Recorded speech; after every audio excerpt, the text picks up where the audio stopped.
बोले विष्णु भगवान की जय। आइए अब सुनते हैं बृहस्पतिवार व्रत की विधि एवं कथा। इस व्रत में केले का पूजन होता है। स्त्रियों के लिए यह व्रत अति आवश्यक है।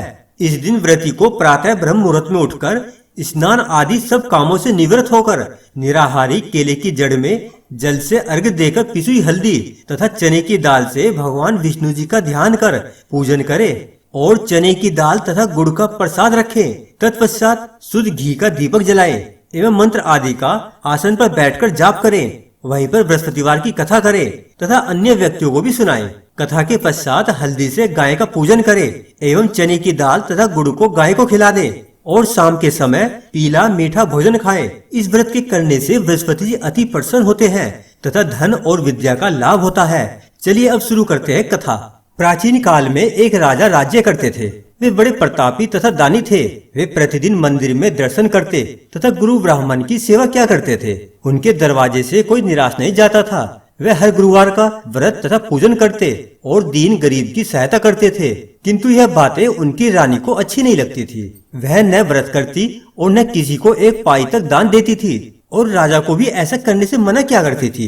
एक दिन की बात है, राजा शिकार खेलने जंगल में गए थे। घर पर रानी और उसकी दासी थी। उस समय देव गुरु बृहस्पति जी साधु का रूप धारण कर उसके दरवाजे पर भिक्षा मांगने गए तो रानी कहने लगी, हे साधु महाराज, मैं इस दान और पुण्य से बहुत तंग आ गई हूँ। मुझसे तो घर का ही कार्य समाप्त नहीं होता।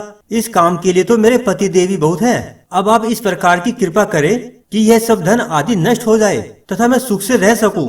साधु बोले, हे देवी, तुम तो बड़ी विचित्र हो। संतान धन से तो कोई दुखी नहीं होता, इसको तो सभी चाहते हैं।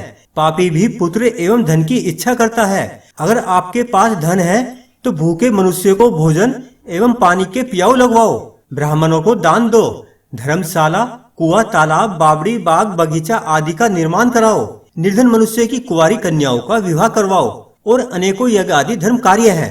इस प्रकार के कर्मों के करने से तुम्हारा कुल और तुम्हारा नाम लोक प्रसिद्ध होकर अंत में स्वर्ग की प्राप्ति होगी। किंतु वह रानी इन बातों से खुश न हुई।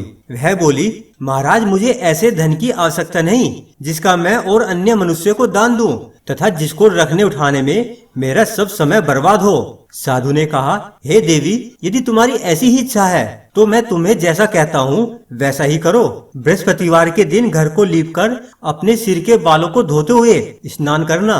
राजा से कहना वह हजामत बनवाए, भोजन में मांस मदिरा आदि खावे और बृहस्पतिवार को कपड़े धोना। इस प्रकार 7 गुरुवार तक ही तुम्हारा सब धन नष्ट हो जाएगा। ऐसा कहकर साधु वहाँ से चले गए। रानी ने साधु के बताए वचन के अनुसार वैसा ही किया और 3 बृहस्पतिवार बीते कि उनका संपूर्ण धन नष्ट हो गया। भोजन के लिए वे दोनों समय भूखे तरसने लगे और संसार के सभी रोगों से घिर गए। तब राजा ने रानी से कहा, तुम यहीं पर रहो, मैं दूसरे देश को जाता हूँ, क्योंकि यहाँ पर मुझे सभी जानते हैं, इसलिए कोई कार्य भी नहीं कर सकता। ऐसा कहकर राजा प्रदेश चला गया। वहाँ जंगल से लकड़ी काटकर शहर में बेचकर जीवन व्यतीत करने लगा। इधर राजा के घर रानी और दासी बहुत दुखी हो गई। वे किसी दिन बिना भोजन के ही जल पीकर रह जाती थी। एक बार जब रानी और दासी को 7 रोज बिना भोजन खाए हो गए, तब रानी ने अपनी दासी से कहा, हे दासी, यहाँ पास के नगर में मेरी बहन रहती है। वे बड़ी धनवान है। तू उसके पास जा और वहाँ से कुछ ले आ ताकि थोड़ी बहुत गुजर बसर हो जावे। रानी की आज्ञा मानकर दासी उसकी बहन के पास गई। रानी की बहन उस समय पूजा कर रही थी। उस रोज बृहस्पतिवार का दिन था। जब दासी ने रानी की बहन को देखा तो उससे बोली, हे रानी, मुझे तुम्हारी बहन ने भेजा है, अतः मेरे लिए कुछ अनाज दे दो। दासी के अनेक बार कहने पर भी रानी ने कुछ उत्तर न दिया, क्योंकि वह उस समय बृहस्पतिवार के व्रत की कथा सुन रही थी। जब दासी को उत्तर नहीं मिला तो वह बहुत दुखी हुई तथा क्रोध भी आया और लौटकर अपने नगर रानी के पास आकर बोली, हे रानी, तुम्हारी बहन छोटे मनुष्य से बात नहीं करती। जब मैंने उससे बार बार कहा तो भी उसने किसी प्रकार का उत्तर नहीं दिया और मैं लौटकर चली आई। रानी बोली, हे दासी, इसमें उसका कोई दोष नहीं है। जब बुरे दिन आते हैं तो कोई सहारा नहीं देता। अच्छे और बुरे दिन का पता तो आपत्ति काल में ही लगता है। जैसी ईश्वर की इच्छा होगी वही होगा। यह सब हमारे भाग्य का दोष है। उधर रानी की बहन ने सोचा कि मेरी बहन की दासी आई थी, परंतु मैं उससे बोली नहीं, इससे वह बहुत दुखी हुई होगी। कथा सुनकर और पूजन समाप्त करके वह अपनी बहन के घर आई और कहने लगी, हे बहन, मैं बृहस्पतिवार का व्रत कर रही थी। तुम्हारी दासी मेरे घर आई थी, परंतु जब तक कथा होती है तब तक न तो उठते हैं और न ही बोलते हैं, इसलिए मैं नहीं बोली। कहो दासी क्यों गई थी? रानी बोली, बहन तुमसे क्या छिपाऊं, हमारे घर में खाने तक को अनाज नहीं था। ऐसा कहते कहते रानी की आंखें भर आई। उसने दासी समेत पिछले 7 दिनों से भूखे रहने तक की बात अपनी बहन को विस्तार पूर्वक सुना दी। अब रानी की बहन बोली, देखो बहन, भगवान बृहस्पति देव सबकी मनोकामना को पूर्ण करते हैं। देखो शायद तुम्हारे घर में अनाज रखा हो। पहले तो रानी को विश्वास नहीं हुआ, पर बहन के आग्रह करने पर उसने अपनी दासी को अंदर भेजा तो उसे सचमुच अनाज से भरा एक घड़ा मिल गया। यह देखकर दासी को बड़ी हैरानी हुई। दासी रानी से कहने लगी, हे रानी, जब हमको भोजन नहीं मिलता तो हम व्रत ही तो करते हैं, इसलिए क्यों न इनसे व्रत और कथा की विधि पूछ ली जाए ताकि हम भी व्रत कर सके। तब रानी ने अपनी बहन से बृहस्पतिवार व्रत के बारे में पूछा। उसकी बहन ने बताया, बृहस्पतिवार के व्रत में चने की दाल और मुनक्खा से विष्णु भगवान का केले की जड़ में पूजन करें तथा दीपक जलाएं, व्रत कथा सुने और पीला भोजन ही करें। इससे बृहस्पति देव प्रसन्न होते हैं। व्रत और पूजन विधि बताकर रानी की बहन अपने घर को लौट गई। 7 दिन के बाद जब गुरुवार आया तो रानी और दासी ने व्रत रखा। घुड़साल में जाकर चना और गुड़ लेकर आई, फिर उससे केले की जड़ तथा विष्णु भगवान का पूजन किया। लेकिन अब पीला भोजन कहाँ से आए, इस बात को लेकर दोनों बहुत दुखी थे। किंतु उनके व्रत से गुरु भगवान प्रसन्न होकर 2 थालों में सुंदर पीला भोजन लेकर आए और दासी को देकर बोले, हे दासी, यह तुम्हारे और रानी के लिए भोजन है, तुम दोनों इसी भोजन को करना। दासी भोजन को पाकर बड़ी प्रसन्न होकर रानी से बोली, रानी जी भोजन कर लो। रानी को इस विषय में कुछ पता नहीं था, इसलिए वह बोली, अरे दासी तू ही भोजन कर, क्योंकि तू हमारी व्यर्थ में हंसी उड़ाती है। दासी बोली, यह भोजन तो एक महात्मा दे गए हैं। अब रानी कहने लगी, वह भोजन तेरे लिए ही दे गए होंगे, तू ही भोजन कर ले। दासी ने कहा, वह महात्मा हम दोनों के लिए 2 थाली में भोजन दे गए हैं, इसलिए हम और तुम दोनों ही साथ साथ भोजन करेंगे। इस प्रकार रानी और बांदी दोनों ने गुरु भगवान को नमस्कार करके भोजन किया। अब तो वह हर बृहस्पतिवार को गुरु भगवान का व्रत और विष्णु भगवान जी की पूजा करने लगी। बृहस्पति भगवान की कृपा से उनके पास फिर से धन संपत्ति आ गई, परंतु रानी फिर से पहले की तरह आलस्य करने लगी। तब दासी बोली, देखो रानी, तुम पहले भी इस प्रकार आलस्य करती थी, तुम्हें धन रखने में कष्ट होता था, तो इस कारण सभी धन नष्ट हो गया, और अब जब भगवान बृहस्पति की कृपा से धन मिला है तो तुम्हें फिर से आलस्य होता है। रानी को समझाते हुए दासी कहती है कि बड़ी मुसीबतों के बाद हमने यह धन पाया है, इसलिए हमें दान पुण्य करना चाहिए, भूखे मनुष्य को भोजन कराना चाहिए और धन को शुभ कार्यों में खर्च करना चाहिए, जिससे तुम्हारे कुल का यश बढ़ेगा, स्वर्ग की प्राप्ति होगी और पितृ प्रसन्न होंगे। अब दासी की बात मानकर रानी अपना धन शुभ कार्यों में खर्च करने लगी, जिससे पूरे नगर में उसका यश फैलने लगा। एक दिन राजा दुखी होकर जंगल में एक पेड़ के नीचे आसन जमाकर बैठ गया। वह अपनी दशा को याद करके व्याकुल होने लगा। बृहस्पतिवार का दिन था। एकाएक उसने देखा कि निर्जन वन में एक साधु प्रकट हुए। वह साधु वेश में स्वयं बृहस्पति देवता थे। लकड़हारे के सामने आकर बोले, हे लकड़हारे, इस सुनसान जंगल में तू चिंता मग्न क्यों बैठा है? लकड़हारे ने दोनों हाथ जोड़कर प्रणाम किया और उत्तर दिया, महात्मा जी आप सब कुछ जानते हैं, मैं क्या कहूँ? यह कहकर रोने लगा और साधु को अपनी आत्म कथा सुनाई। महात्मा जी ने कहा, तुम्हारी स्त्री ने बृहस्पति के दिन बृहस्पति भगवान का निरादर किया है, जिसके कारण रुष्ट होकर उन्होंने तुम्हारी यह दशा कर दी। अब तुम चिंता को दूर करके मेरे कहने पर चलो तो तुम्हारे सब कष्ट दूर हो जाएंगे और भगवान पहले से भी अधिक संपत्ति देंगे। तुम बृहस्पतिवार के दिन कथा किया करो, 2 पैसे के चने मुनक्का लाकर उसका प्रसाद बनाओ और शुद्ध जल से लोटे में शक्कर मिलाकर अमृत तैयार करो। कथा के पश्चात अपने सारे परिवार और सुनने वाले प्रेमियों में अमृत व प्रसाद बांटकर आप भी ग्रहण करो। ऐसा करने से भगवान तुम्हारी सब मनोकामनाएं पूरी करेंगे। साधु के ऐसे वचन सुनकर लकड़हारा बोला, हे प्रभु, मुझे लकड़ी बेचकर इतना पैसा नहीं मिलता जिससे भोजन के उपरांत कुछ बचा सकूं। मैंने रात्रि में अपनी स्त्री को व्याकुल देखा है, मेरे पास कुछ भी नहीं जिससे मैं उसकी खबर मंगा सकूं। साधु ने कहा, हे लकड़हारे, तुम किसी बात की चिंता मत करो। बृहस्पति के दिन तुम रोजाना की तरह लकड़ियां लेकर शहर को जाओ। तुमको रोज से दूना धन प्राप्त होगा, जिससे तुम भली भांति भोजन कर लोगे तथा बृहस्पति देव की पूजा का सामान भी आ जाएगा। इतना कहकर साधु अंतर्ध्यान हो गए। धीरे धीरे समय व्यतीत होने पर फिर वही बृहस्पतिवार का दिन आया। लकड़हारा जंगल से लकड़ी काटकर किसी शहर में बेचने गया। उसे उस दिन और दिन से अधिक पैसा मिला। राजा ने चना गुड़ आदि लाकर गुरुवार का व्रत किया। उस दिन से उसके सभी कलेश दूर हुए।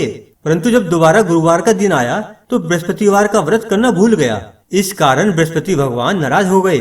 उस दिन उस नगर के राजा ने विशाल यज्ञ का आयोजन किया तथा शहर में यह घोषणा करा दी कि कोई भी मनुष्य अपने घर में भोजन न बनावे और न ही आग जलावे। समस्त जनता मेरे यहाँ भोजन करने आवे। इस आज्ञा को जो न मानेगा उसे फांसी की सजा दी जाएगी। इस तरह की घोषणा संपूर्ण नगर में करवा दी गई। राजा की आज्ञा अनुसार शहर के सभी लोग भोजन करने गए, लेकिन लकड़हारा कुछ देर से पहुंचा, इसलिए राजा उसको अपने साथ घर लिवा ले गए और ले जाकर भोजन करा रहे थे तो रानी की दृष्टि उस खूंटी पर पड़ी जिस पर उसका हार लटका हुआ था। वह वहां पर दिखाई नहीं दिया। रानी ने निश्चय किया कि मेरा हार इस मनुष्य ने चुरा लिया है और उसी समय सिपाहियों को बुलाकर उसको कारागार में डलवा दिया। जब लकड़हारा कारागार में पड़ गया और बहुत दुखी होकर विचार करने लगा कि न जाने कौन से पूर्व जन्म के कर्म से मुझे यह दुख प्राप्त हुआ है, और उसी साधु को याद करने लगा जो कि जंगल में मिला था। उसी समय तत्काल बृहस्पति देव साधु के रूप में प्रकट हुए और उसकी दशा को देखकर कहने लगे, अरे मूर्ख, तूने बृहस्पति देव की कथा नहीं करी, इस कारण तुझे दुख प्राप्त हुआ है। अब चिंता मत कर, बृहस्पतिवार के दिन कारागार के दरवाजे पर 4 पैसे पड़े मिलेंगे, उनसे तू बृहस्पति देव की पूजा करना, तेरे सभी कष्ट दूर हो जाएंगे। अब बृहस्पतिवार के दिन उसे 4 पैसे मिले। लकड़हारे ने कथा कही। उसी रात्रि को बृहस्पति देव ने उस नगर के राजा को सपन में कहा, हे राजा, तूने जिस आदमी को कारागार में बंद कर दिया है वह निर्दोष है, वह राजा है, उसे छोड़ देना। रानी का हार उसी खूंटी पर लटका है। अगर तू ऐसा नहीं करेगा तो मैं तेरे राज्य को नष्ट कर दूंगा। इस तरह रात्रि के स्वप्न को देखकर राजा प्रातःकाल उठा और खूंटी पर हार देखकर लकड़हारे को बुलाकर क्षमा मांगी तथा लकड़हारे को योग्य सुंदर वस्त्र आभूषण देकर विदा कर दिया। बृहस्पति देव की आज्ञा अनुसार लकड़हारा अपने नगर को चल दिया। राजा जब अपने नगर के निकट पहुंचा तो उसे बड़ा आश्चर्य हुआ। नगर में पहले से अधिक बाग, तालाब, कुएं तथा बहुत सी धर्मशाला, मंदिर आदि बन गई है। राजा ने पूछा, यह किसका बाग और धर्मशाला है? तब नगर के सब लोग कहने लगे, यह सब रानी और बांदी के हैं। तो राजा को आश्चर्य हुआ और गुस्सा भी आया। जब रानी ने यह खबर सुनी कि राजा आ रहे हैं तो उन्होंने बांदी से कहा कि हे दासी, देख राजा हमको कितनी बुरी हालत में छोड़ गए थे। हमारी ऐसी हालत देखकर वह लौट न जाए, इसलिए तू दरवाजे पर खड़ी हो जा। आज्ञा अनुसार दासी दरवाजे पर खड़ी हो गई। राजा आए तो उन्हें अपने साथ लिवा लाई। तब राजा ने क्रोध करके अपनी रानी से पूछा कि यह धन तुम्हें कैसे प्राप्त हुआ है? तब उन्होंने कहा, हमें तो यह सब धन बृहस्पति देव के इस व्रत के प्रभाव से प्राप्त हुआ है। अब राजा ने निश्चय किया कि 7 रोज बाद तो सब बृहस्पति देव का पूजन करते हैं, परंतु मैं प्रतिदिन दिन में 3 बार कहानी तथा रोज व्रत किया करूंगा। अब हर समय राजा के दुपट्टे में चने की दाल बंधी रहती तथा दिन में 3 बार कहानी कहता। एक रोज राजा ने विचार किया कि चलो अपनी बहन के यहाँ हो आए। इस तरह निश्चय कर राजा घोड़े पर सवार होकर अपनी बहन के यहाँ के लिए चला। मार्ग में उसने देखा कि कुछ आदमी एक मुर्दे को ले जा रहे हैं। उन्हें रोककर राजा कहने लगा, अरे भाइयों, मेरी बृहस्पति देव की कथा सुन लो। वे बोले, लो, हमारा तो आदमी मर गया है, इसको अपनी कथा की पड़ी है। परंतु कुछ आदमी बोले, अच्छा कहो, हम तुम्हारी कथा भी सुनेंगे। राजा ने दाल निकाली और जब कथा आधी हुई थी कि मुर्दा हिलने लग गया, और जब कथा समाप्त हो गई तो राम राम करके मनुष्य उठकर खड़ा हो गया। आगे मार्ग में उसे एक किसान खेत में हल चलाता मिला। राजा उसे देख उससे बोले, अरे भैया, तुम मेरी बृहस्पतिवार की कथा सुन लो। किसान बोला, जब तक मैं तेरी कथा सुनूंगा तब तक तो 4 हरैया जोत लूंगा। जा अपनी कथा किसी और को सुनाना। इस तरह राजा आगे चलने लगा। राजा के हटते ही बैल पछाड़ खाकर गिर गए तथा किसान के पेट में बड़ी जोर का दर्द होने लगा। उस समय उसकी माँ रोटी लेकर आई। उसने जब यह देखा तो अपने पुत्र से सब हाल पूछा और बेटे ने सभी हाल कह दिया। तो बुढ़िया दौड़ी दौड़ी उस घुड़सवार के पास गई और उससे बोली कि मैं तेरी कथा सुनूंगी और तू अपनी कथा मेरे खेत पर चलकर ही कहना।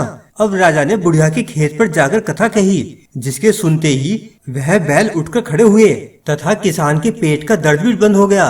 फिर राजा अपनी बहन के घर पहुंचा। बहन ने भाई की खूब मेहमानी की। दूसरे रोज प्रातःकाल राजा जागा तो वह देखने लगा कि सब लोग भोजन कर रहे हैं। राजा ने अपनी बहन से कहा, ऐसा कोई मनुष्य है जिसने भोजन नहीं किया हो कि वह मेरी बृहस्पतिवार की कथा सुन ले।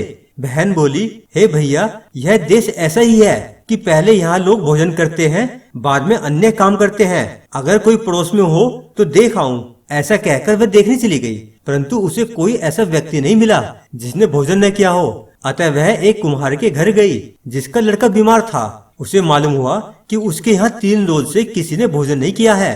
बहन ने अपने भाई की कथा सुनने के लिए कुम्हार से कहा तो वह तैयार हो गया। अब राजा ने जाकर बृहस्पतिवार की कथा कही, जिसको सुनकर उसका लड़का ठीक हो गया। अब तो राजा की प्रशंसा होने लगी। एक रोज राजा ने अपनी बहन से कहा कि हे बहन, हम अपने घर को जाएंगे, तुम भी तैयार हो जाओ। राजा की बहन ने अपनी सास से कहा। सास ने कहा, हाँ चली जा, परंतु अपने लड़कों को मत ले जाना, क्योंकि तेरे भाई की कोई औलाद नहीं है। अब बहन ने अपने भैया से कहा, हे भैया, मैं तो चलूंगी, पर कोई बालक नहीं जाएगा। राजा बोला, जब कोई बालक नहीं चलेगा तब तुम ही क्या करोगी। बड़े दुखी मन से राजा अपने नगर को लौट आया। राजा ने अपनी रानी से कहा, हम निर्वंशी हैं, हमारा मुंह देखने का धर्म नहीं है। और फिर यह कहकर राजा ने कुछ भोजन आदि भी नहीं किया। रानी बोली, हे प्रभु, बृहस्पति देव ने हमें सब कुछ दिया है, वह हमें औलाद अवश्य देंगे। उसी रात को बृहस्पति देव ने राजा से सपन में कहा, हे राजा उठ, सभी सोच त्याग दे, रानी तेरी गर्भ से है। राजा को यह बात सुनकर बड़ी खुशी हुई। 9वें महीने में उसके गर्भ से एक सुंदर पुत्र पैदा हुआ।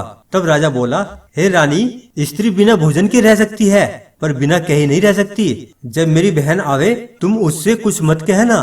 रानी ने सुनकर हाँ कर दिया। जब राजा की बहन ने यह शुभ समाचार सुना तो वह बहुत खुश हुई तथा बधाई लेकर अपने भाई के यहाँ आई। तब रानी ने कहा, बुलाने पर नहीं आई, बिना बुलाए आई। ननद बोली, भाभी, मैं इस प्रकार न कहती तो तुम्हें संतान कैसे प्राप्त होती। बृहस्पति देव ऐसे ही हैं, जैसे जिसके मन में कामनाएं होती हैं वे सभी को पूर्ण करते हैं। जो सद्भावना पूर्वक बृहस्पतिवार का व्रत करके उनकी कथा सुनता है अथवा दूसरों को सुनाता है, बृहस्पति देव उसकी सभी मनोकामनाएं पूर्ण करते हैं।